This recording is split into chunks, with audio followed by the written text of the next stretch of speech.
शांति। ओम शांति। आज बाबा कहते हैं, मीठे बच्चे, अलफ और बे, वाह और वर्षा,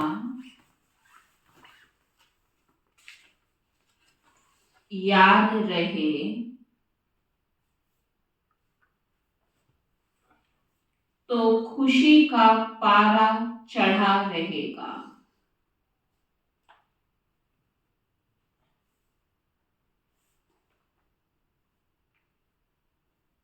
दो बातें बाबा ने कही, कौन सी? अलफ और बे। अलफ बे माना बाप और वर्षा। याद रहे तो खुशी का पारा चढ़ा रहेगा। यह बहुत सहज सेकंड की बात है।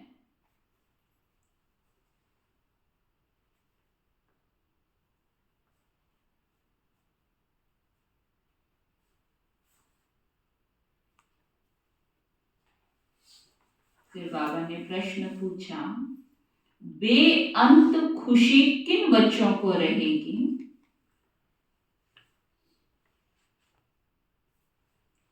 सदा खुशी का पारा चढ़ा रहे,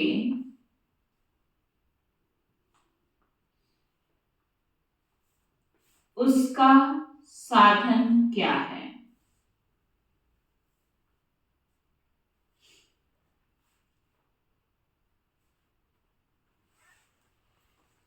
बाबा कहते हैं, जो बच्चे अशरीरी बनने का अभ्यास करते,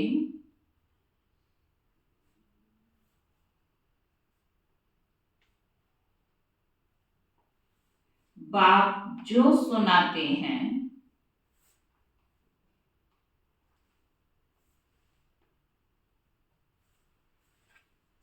उसको अच्छी रीति धारण कर दूसरों को कराते हैं,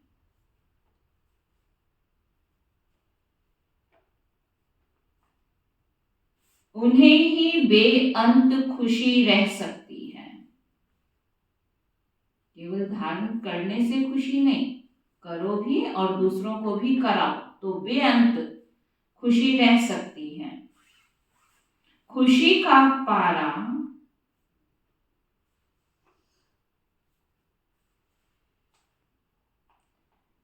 सदा चढ़ा रहे,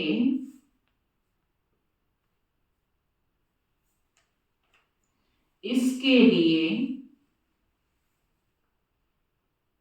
अविनाशी ज्ञान रत्नों का दान करते रहो।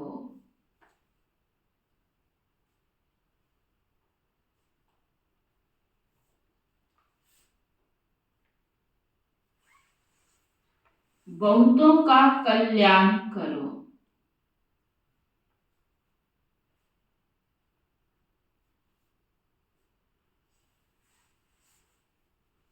सदा यह स्मृति रहे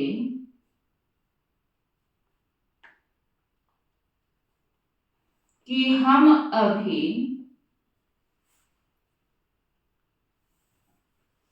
सुख और शांति की चोटी पर जा रहे हैं।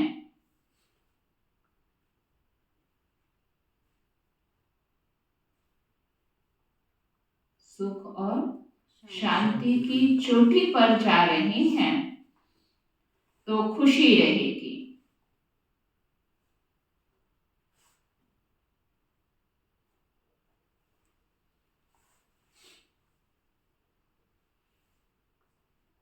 ओम शांति। ओम शांति। बाप दादा का विचार है कि एक सेकंड में बच्चों से लिखवा कर लेवें कि किसकी याद में बैठे हो।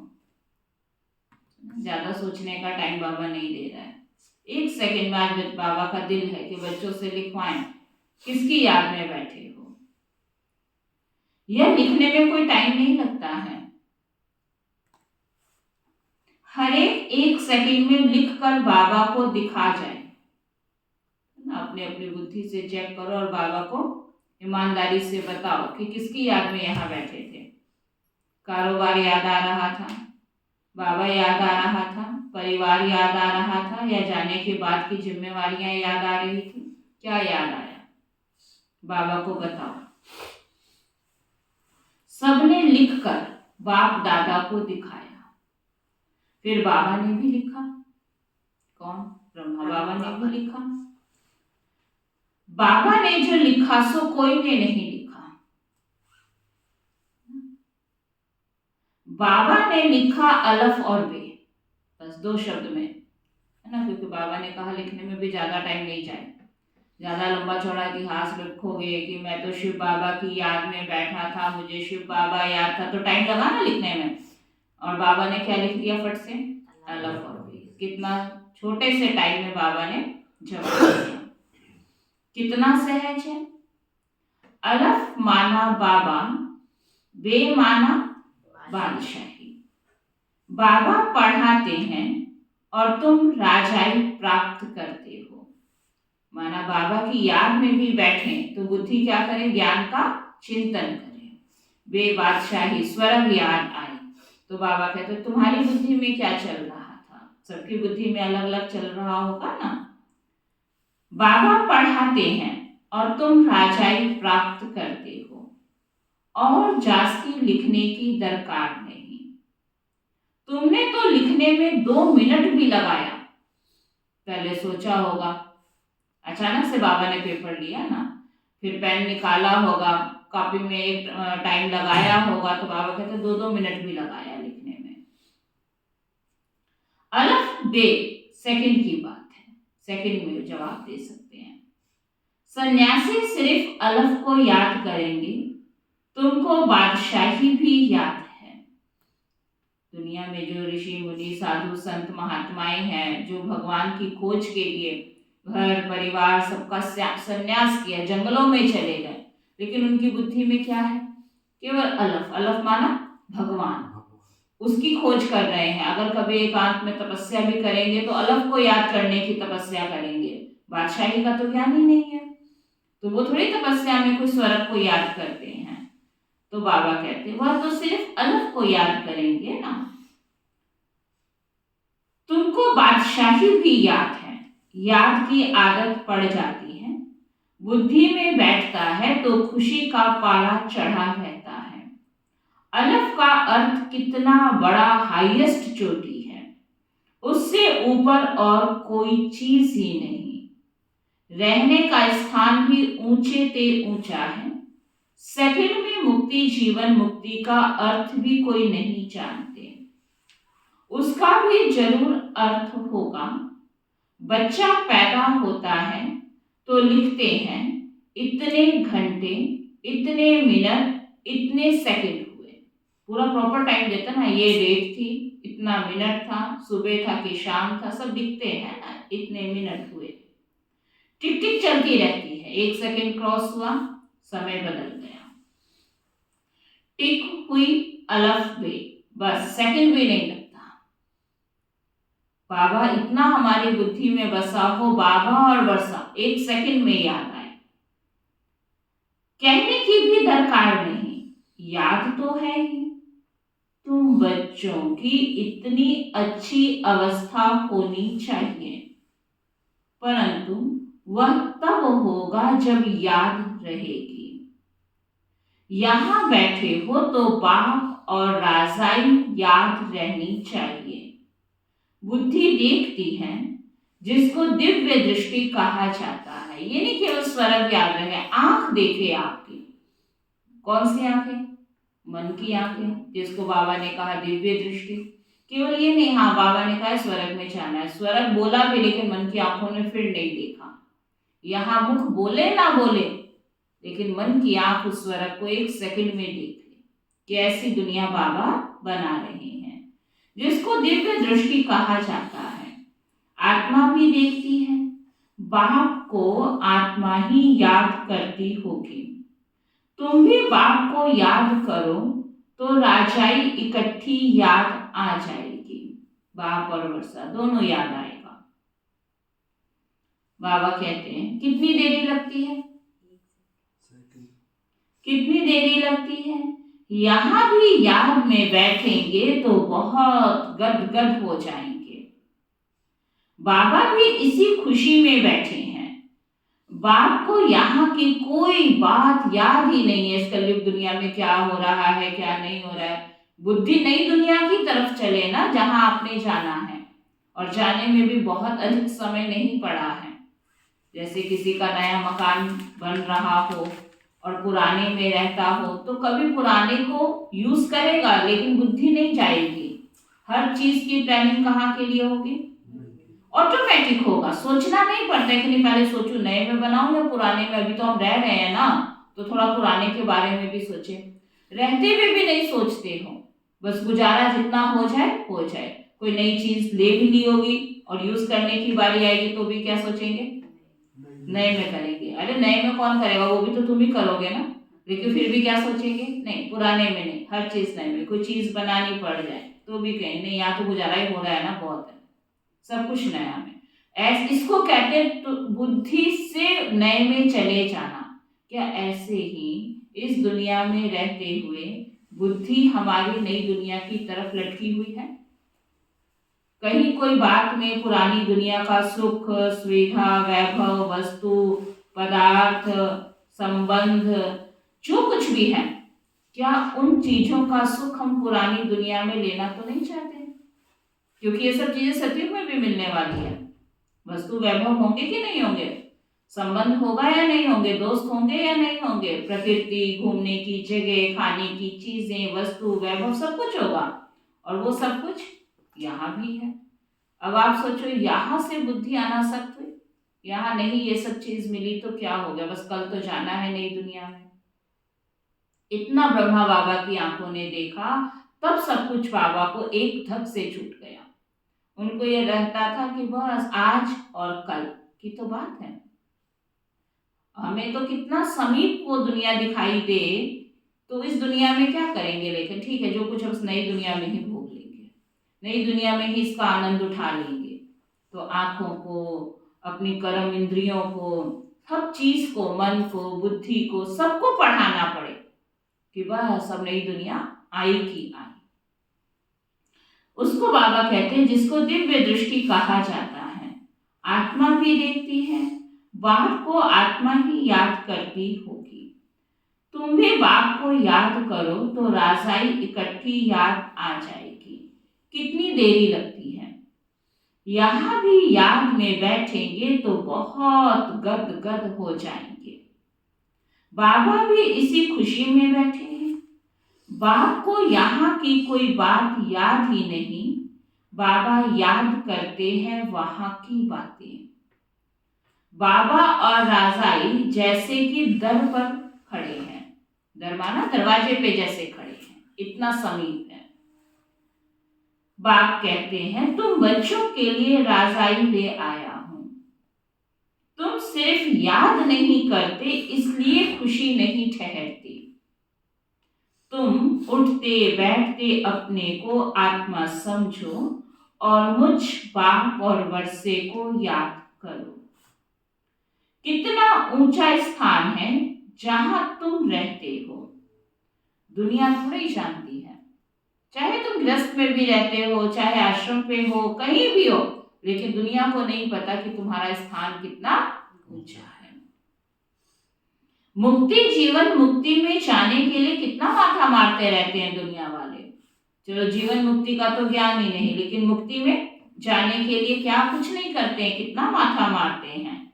अभी मुक्ति धाम है कहाँ, जिस चीज का पता ही नहीं उसके लिए कितना भी माथा खपाओ, कहां से पहुंच जाओगे। नॉलेज हो फिर मेहनत करें तो वो चीज प्राप्त हो जाती है। जिसका पता ही नहीं है और आप मेहनत किए जा रहे हैं, पता है ही नहीं, तो मिलेगी वो चीज। तो बाबा कहते हैं इसलिए उनको मेहनत बहुत लग रही है और प्राप्ति भी नहीं हो पा रही है। और तुम बच्चों को पता है और अब मेहनत भी कर रहे हो तो वो चीज तुम्हें प्राप्त हो जाएगी।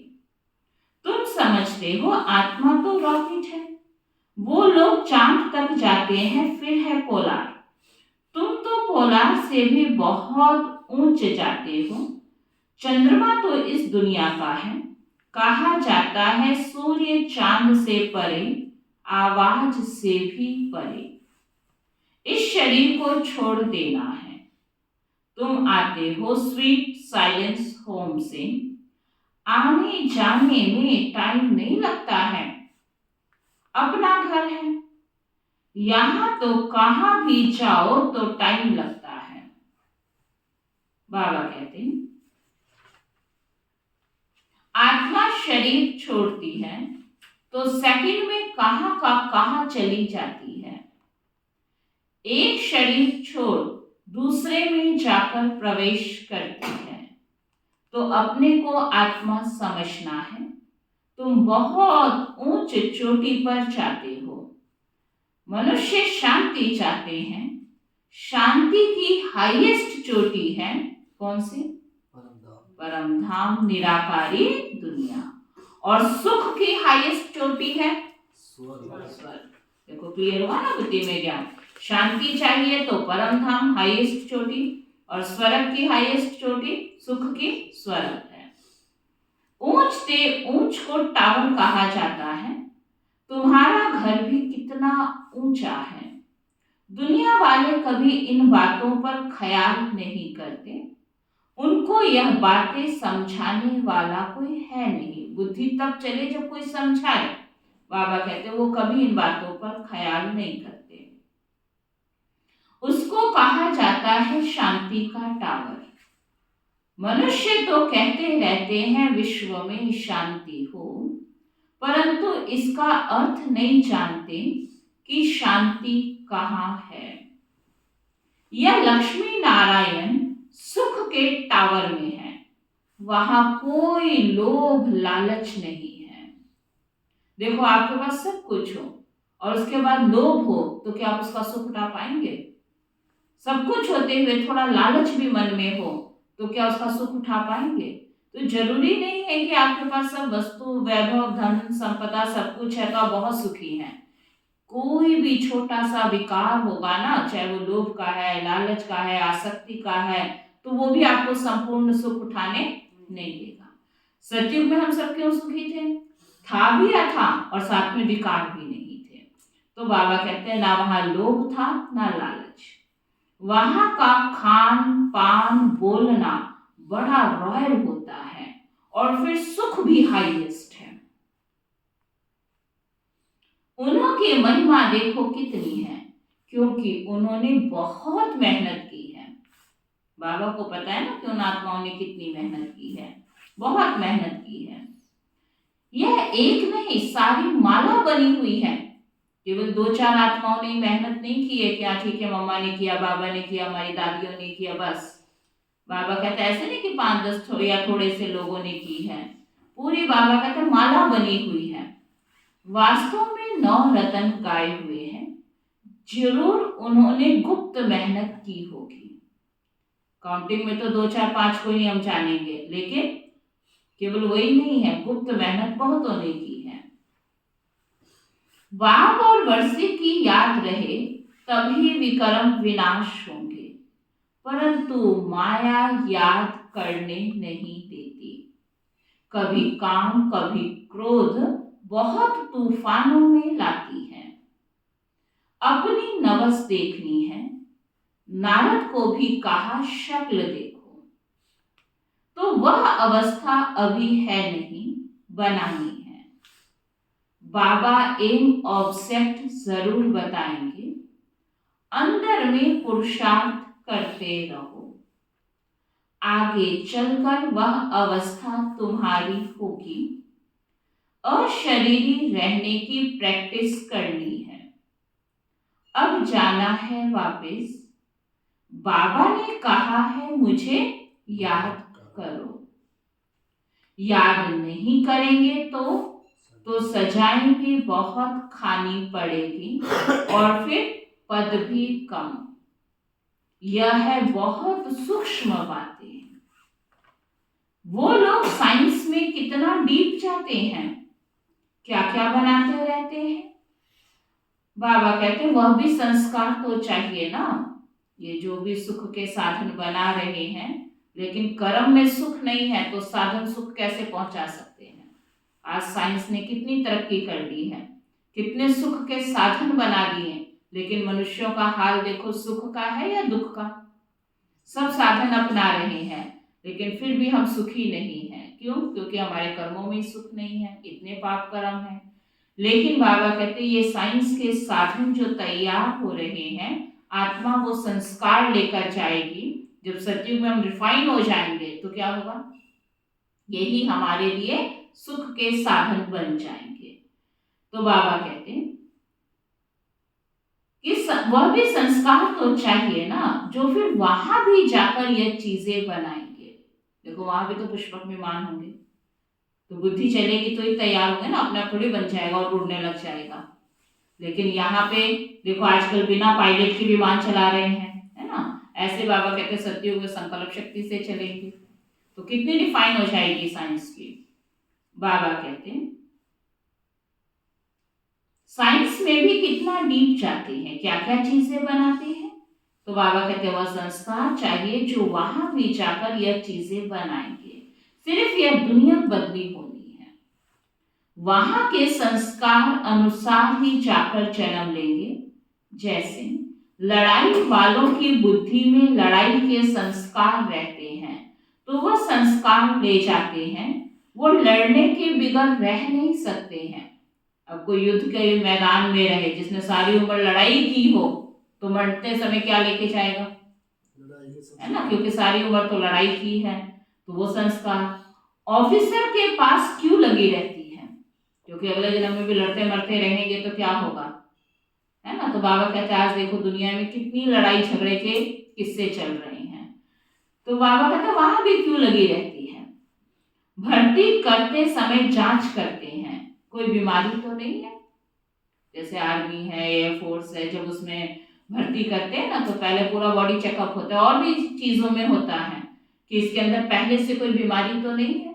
अगर कोई बीमारी हुई तो वो आपको परमिशन नहीं देंगे, वो आपको उसमें सेलेक्ट नहीं करेंगे। तो बाबा कहते हैं देखते हैं ना कोई बीमारी तो नहीं है, आंख कान आदि सब ठीक है। तो स्कूल गवर्नमेंट भी कितना चेकिंग करती है। उम्र भी ज्यादा हो जाएगी तो भी नहीं आपको लेंगे, उसमें उम्र की भी लिमिट है, इतनी ही उम्र का होना चाहिए, सारी कर्म इंद्रियां ठीक हो, कोई ऐसी भयंकर बीमारी ना हो, आंख कान सब ठीक है। लड़ाई में तो सब ठीक चाहिए ना। यहाँ भी देखा जाता है कि कौन कौन विजय माला का दाना बनेंगे। बाबा भी तो चेक करेगा, ये भी तो ऑलमाइटी गवर्नमेंट है, ऐसे थोड़े इतना ऊंचा पद पोजीशन दे देगा। आंख इसकी ठीक है, कान ठीक है, मुख ठीक है, कर्म इंद्रियां सारी ओके हैं, इसने ठीक समय पर ठीक पुरुषार्थ किया, यस परिस्थितियों ने जबरदस्ती पुरुषार्थ करा दिया, तो बाबा उसके भी तो नंबर देगा। एक है भगवान को हमने अपना टीचर स्वीकार किया और उस टीचर की आज्ञा अनुसार हमने अपने आप का परिवर्तन किया, उसके तो होगा 100 नंबर। एक है कि भगवान की आज्ञा अनुसार तो हम परिवर्तन नहीं हुए, लेकिन समय ने हमको परिवर्तन कर दिया, जिसको कहते हैं समय की ऐसी मार पड़ी या समय की ऐसी परिस्थिति थी, उसके अनुसार आज ये इंसान बदल गया। तो बदला तो तब भी, बदलना तो सबको ही है, बदल के तो घर जाएंगे, लेकिन उसमें फिर किसको नंबर मिलेगा? समय को। फिर बाबा कहेगा मैं थोड़ी तुम्हारा टीचर रहा, तुम्हारा टीचर तो कौन बना? समय बना। बाबा बनेगा। अभी बाबा कहता सब कुछ है, मोह तोड़ दो, लोभ तोड़ दो, अहंकार खत्म कर दो, क्रोध खत्म कर दो, जो भी विकार है हमने नहीं किया, लेकिन समय आता है तो मोह भी खत्म हो गया, लोभ भी खत्म हो गया, पद पोजीशन ही नहीं रहा, हाल बेहाल हो गया, तो सब समय को नंबर मिल जाएगा। तो बाबा कहते हैं कौन कौन विजय माला का दाना बनेंगे? तुम्हें पुरुषार्थ कर कर्मातीत अवस्था को पाना है। आत्मा अशरीरी आई है, अशरीरी बन जाना है। वहां शरीर का कोई संबंध नहीं, अब अशरीरी बनना है। आत्माएं वहां से आती हैं, आकर शरीर में प्रवेश करती हैं। ढेर की ढेर आत्माएं आती रहती हैं, सबको अपना अपना पार्ट मिला हुआ है। जो नई पवित्र आत्माएं आती हैं, उनको पहले सुख मिलना है, इसलिए उनकी महिमा होती है। इस कलयुग में भी देखो कई आत्माओं को आते ही कितना नाम, मान, शान, महिमा, सुख सुविधाएं प्राप्त होती है। बाबा कहते ये नियम है कि जब भी वो परम धाम से नीचे धरती पर आएगी तो पहले उसको सुख ही मिलना है, लेकिन अगर वो प्योर आत्मा नहीं है तो उसी सुख के जन्म में वो पाप कर्म करके अगले जन्म के लिए हिसाब किताब तैयार कर लेगी। तो वो बाबा कहते हैं कि जब भी आएंगे सुख ही मिलना है, इसलिए उनकी बहुत महिमा होती है। बहुत बड़ा झाड़ है ना, कितने वैरायटी आत्माएं हैं, कितने नामी ग्रामीण बड़े आदमी हैं, अपनी अपनी ताकत अनुसार बहुत सुख में होंगे। तो अब बच्चों को मेहनत करनी है, कर्मातीत अवस्था में पवित्र होकर जाना है, अपनी चाल को देखना है, किसी को दुख तो नहीं देते हैं। बाप कितना मीठा है, मोस्ट बिलव्ड है ना, तो बच्चों को भी बनना है। यह तो तुम बच्चे जानते हो कि बाप यहाँ है। मनुष्यों को थोड़े ही यह मालूम है कि बाप यहाँ स्थापना कर रहे हैं, फिर भी जन्म जन्मांतर उनको याद करते रहते हैं। शिव के मंदिर में जाकर कितनी पूजा करते हैं, कितनी ऊंची चोटी पर बद्रीनाथ आदि के मंदिर में जाते हैं, कितने मेले लगते हैं। क्यों इतना सब कुछ होता है? क्योंकि वो बहुत मीठे हैं, तभी तो जाते हैं ना उनके पास। गाते भी हैं ऊंचे ते ऊंचा भगवान, बुद्धि में निराकार ही याद आएगा। निराकार तो है ही, फिर है ब्रह्मा विष्णु शंकर, उनको भगवान नहीं कहेंगे। ऊंचे ते ऊंचे में शिव बाबा है, सब भगवान नहीं है। अभी तुम बच्चे समझते हो कि हम ही सतो प्रधान देवता थे जब हम विश्व के मालिक थे। तो इतने ढेर मनुष्य थे ही नहीं, सिर्फ भारत में ही इनका राज्य होगा, बाकी सब चले जाएंगे शांति धाम में। यहाँ बाबा कहते यह सब कुछ तुम देखते रहेंगे, इसमें बड़ी विशाल बुद्धि चाहिए। अंत के समय सब रिजल्ट फाइनल जब होगा पता चल जाएगा कि इनका ये पुरुषार्थ, ये चले शांति धाम में, ये सुख धाम की आत्माएं हैं। तो बाबा कहते लेकिन ये बड़ी विशाल बुद्धि चाहिए। वहां तुमको पहाड़ी आदि पर जाने की दरकार नहीं है। कहाँ पर? आजकल तो घूमने जाते हैं ना, जहाँ पे ऐसा साइट सीन होगा, देखने जाएंगे, घूमने जाएंगे। बाबा कहते वहां दरकार नहीं, वहां कोई भी एक्सीडेंट आदि नहीं होते हैं, डर नहीं होगा, कोई कहीं भी जाए, कोई भी ऐसे एक्सीडेंट वाले केस नहीं होंगे। वह है ही वंडर ऑफ स्वर्ग। देखो दुनिया में, उस दुनिया में कितने नियम होंगे, इस दुनिया में ऐसा कोई नियम बना सकते हैं कि एक्सीडेंट ही ना हो? कितना भी सब नियम लागू कर लो, रेड लाइट में नहीं जाओ, ऐसे नहीं करो, ये कर लो वो करो, लेकिन एक्सीडेंट ही ना हो ऐसा कोई नियम बना सकता है किसी में पावर? और भगवान की दुनिया में रूल ही होगा कि एक्सीडेंट हो ही ना। बाबा कहते हैं क्योंकि वह है ही वंडर ऑफ स्वर्ग। जब वह स्वर्ग का वंडर नहीं है तो माया के वंडर्स बनते हैं। यह बातें दुनिया वाले नहीं समझ सकते। अब तुम स्वर्ग में जाने के लिए पुरुषार्थ कर रहे हो। वह है सुख का टावर, यह है दुख का टावर।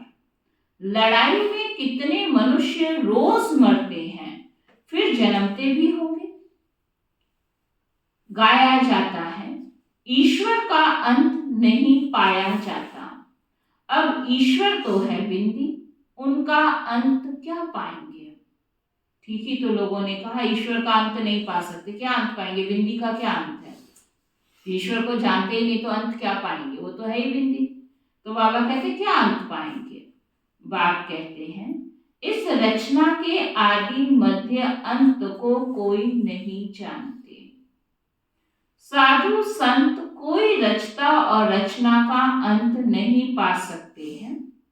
तुमको बाप पढ़ाते हैं, इसको पढ़ाई कहा जाता है। सिर्फ सृष्टि चक्र के राज को तुम बच्चे ही जानते जा रहे हो। वह तो कहते हैं हम नहीं जानते, या तो लाखों वर्ष कह देते हैं।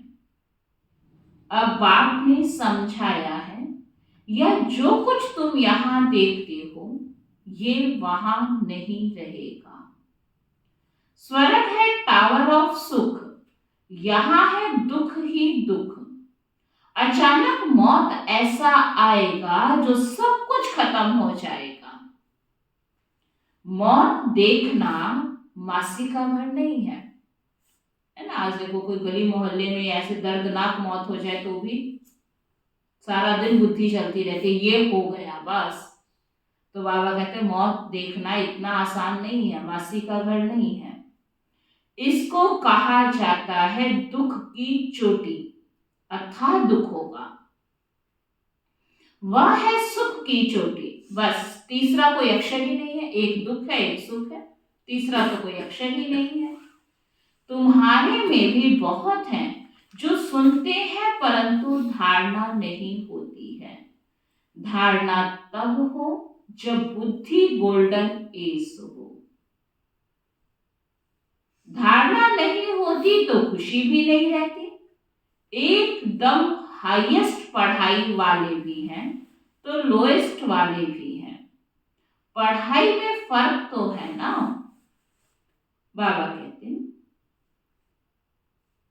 उन्हों को कितना भी बेहद का बात समझाए, जो लोएस्ट वाले होंगे उनको बाबा कितना भी पढ़ाए कितना भी समझाए परंतु कभी भी नहीं समझेंगे, कितनी भी उस पर टीचर मेहनत करे।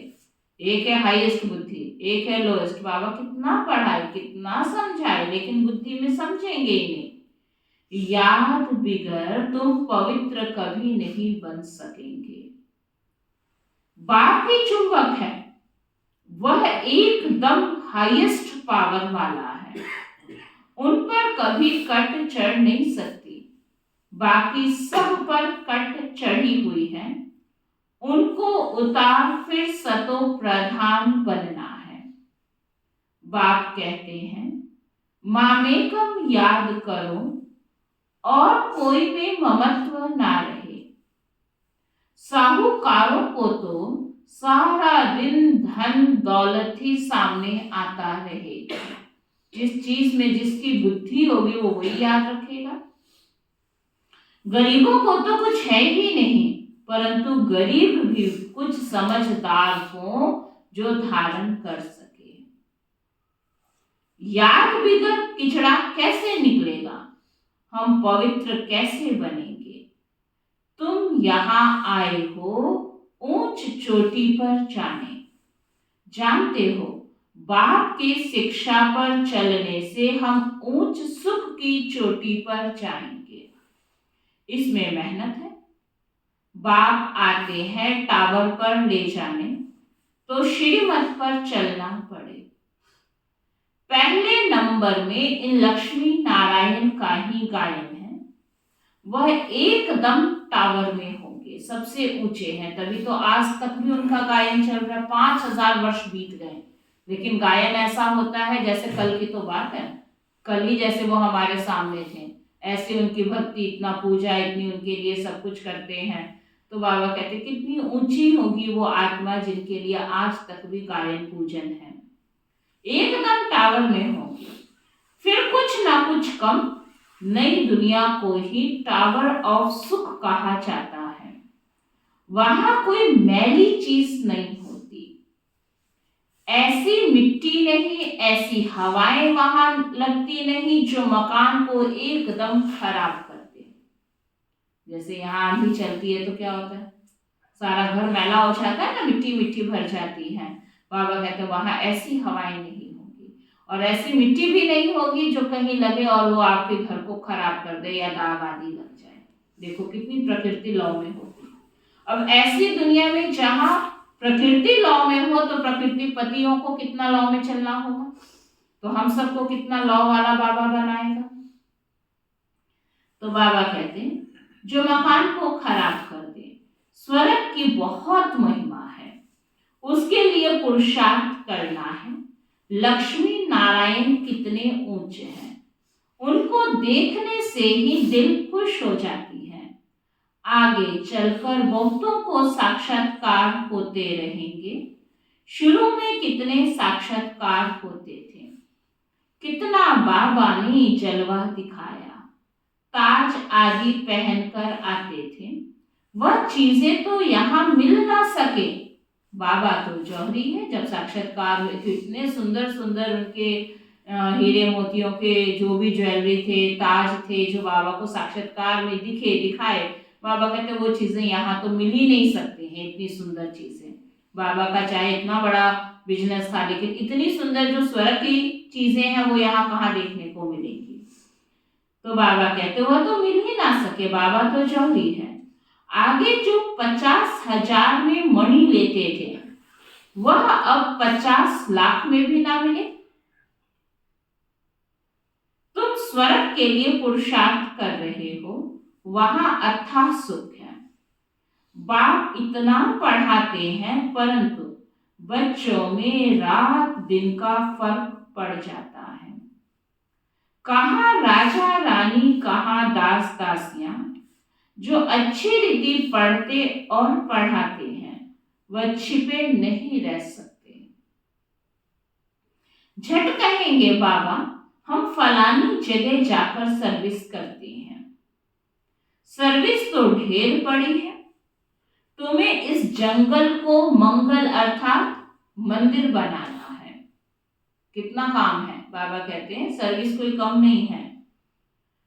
रोटी टुक्कर खाया ना खाया, बस यह भागे।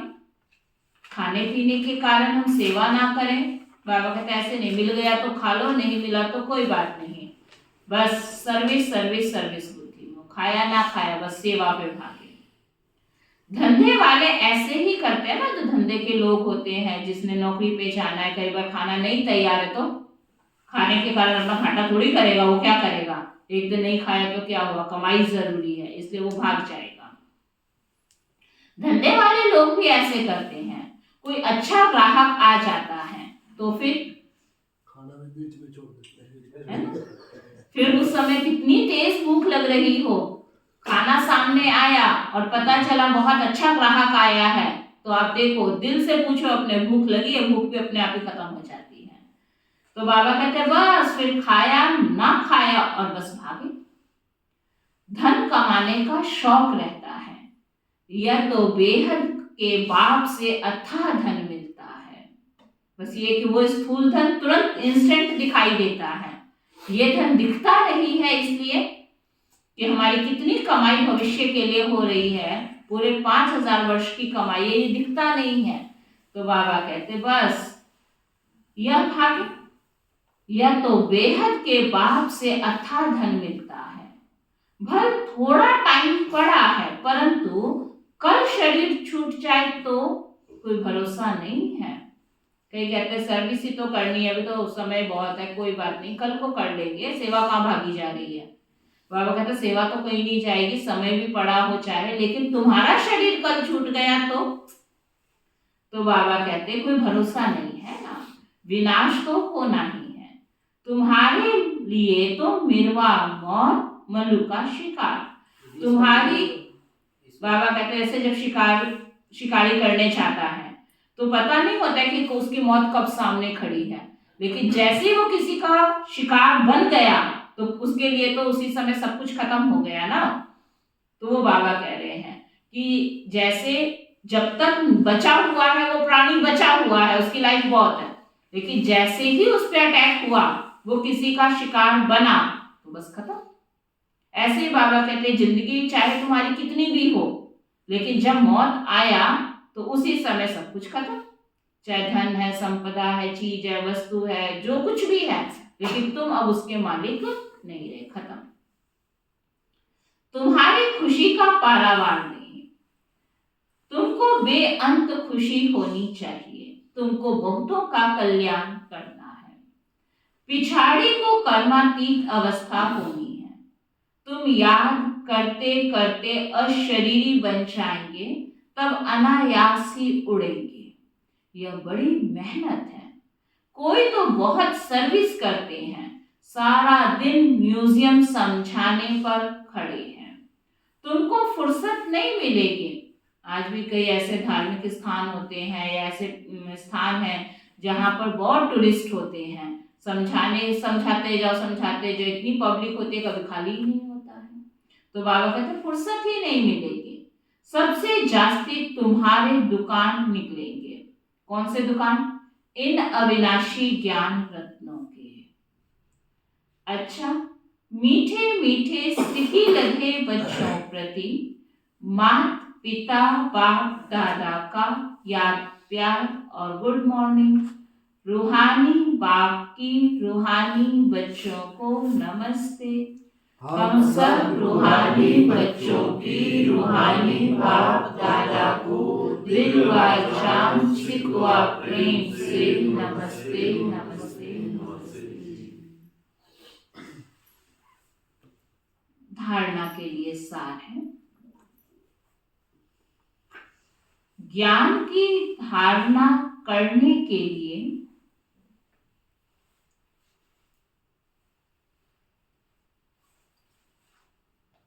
पहले अपनी बुद्धि गोल्डन एज की बनाओ।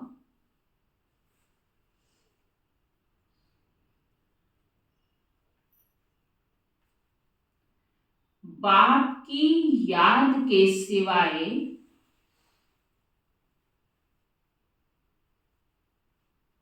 और किसी भी चीज में ममत्व ना रहे।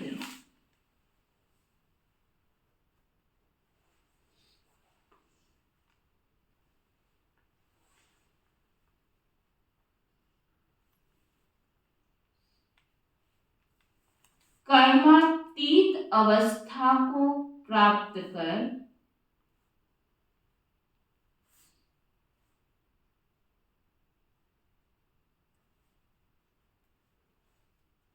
घर जाने के लिए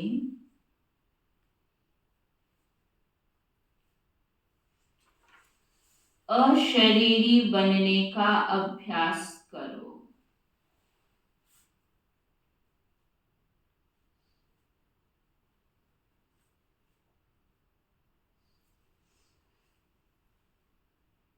अपनी चाल भी देखो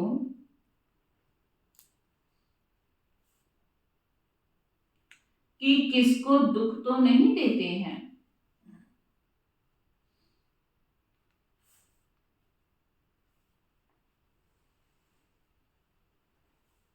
बाप समान मीठे बने हैं।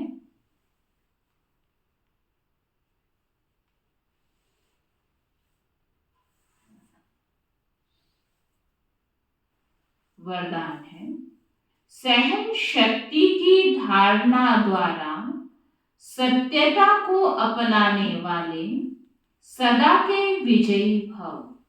आज कौन सी शक्ति बाबा ने कहा? सहन शक्ति। केवल ये नहीं, ये आपकी धारणा बन जाए जीवन की। ये नहीं एक बार सहन किया, 2 बार किया, 5 बार किया, 50 बार किया, कितना सहन करो, तो इसको धारणा नहीं कहते हैं। धारणा माना आपके संस्कार ही बन जाए। तो सहन शक्ति की धारणा द्वारा क्या करो? कौन सा गुण अपनाओ? सत्यता को अपनाने वाले सदा के विजयी भव। दुनिया वाले कहते हैं कि आजकल सच्चे लोगों का चलना ही मुश्किल है ना। जो सच्चे होते हैं, शरीफ होते हैं, तो क्या कहते हैं? ऐसे कलयुग में इन लोगों का चलना मुश्किल है, झूठ बोलना ही पड़ेगा। कई ब्राह्मण आत्माएं भी समझती हैं कि कहां कहां चतुराई से तो चलना ही पड़ता है। लेकिन क्या बाबा में छुट्टी देगा? आपकी बुद्धि स्वीकार करती है? आगे बाबा कुछ आपको बताए उससे पहले बुद्धि स्वीकार करती है? तो बाबा कहते हैं लेकिन ब्रह्मा बाप को देखा, सत्यता व पवित्रता के लिए कितनी ऑपोजिशन हुई। बाबा ने कितने नियम बनाए, चाहे तड़फो चाहे कुछ भी करो, लेकिन हर बात में बाबा ने सत्यता को आगे रखा ना। कितनी ऑपोजिशन हुई, फिर भी घबराए नहीं। सत्यता के लिए सहन शक्ति की आवश्यकता होती है। सहन करना पड़ता है, झुकना पड़ता है, हार माननी पड़ती है, लेकिन वह हार नहीं सदा की विजय है। लोग समझते ये हार गया, हारा नहीं है। एक जन्म में तुम हरा के कितने जन्मों हार चढ़ाने वाले बन जाओगे। तो बाबा कहते तुम्हारी वो हार नहीं, लेकिन तुम्हारी विजय है। स्लोगन है, प्रसन्न रहना और प्रसन्न करना, यह है दुआएं देना और दुआएं लेना। सुना दुआओं की क्या परिभाषा बाबा ने आज बताई। हम सोचते हैं ठीक है, हम घर बैठे उसके लिए अच्छा सोच रहे थे, उसको दुआएं ढेर सारी लगी। ये दुआएं नहीं है। बाबा कहते खुद भी खुश रहो, प्रसन्न रहो और दूसरों को भी प्रसन्न कर देना। ये क्या है? दुआएं देना भी है। और ये दुआएं, जब किसी को खुशी देंगे तो दुआएं ऑटोमेटिक मिलेगी।